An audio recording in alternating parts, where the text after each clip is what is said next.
আজকে যে ইনোগ্রেশনটা হয়েছে এটা সম্বন্ধে আপনি কী বলবেন? দেখুন, আমাদের মাননীয়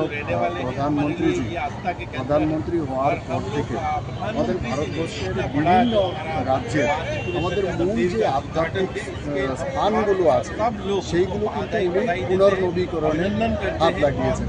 রাম মন্দির থেকে শুরু করে কাশী বিশ্বনাথ মন্দির থেকে শুরু করে গুজরাটের সোমনাথ মন্দির থেকে শুরু করে এবং আমাদের মধ্যপ্রদেশেরও বিভিন্ন মন্দির এগুলোকে সংস্কারে হাত দিয়েছেন, যেগুলো আমাদের ভারতবর্ষ একটা আধ্যাত্মিক দেশ এবং আধ্যাত্মিকতার মতো ভারতবর্ষের যে সংস্কৃতি সেটা বিরাজ করে।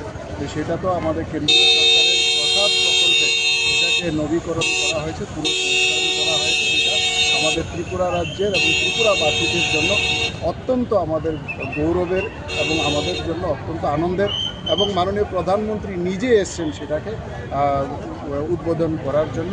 সেটা আমাদের ত্রিপুরাবাসীর জন্য খুবই সৌভাগ্য।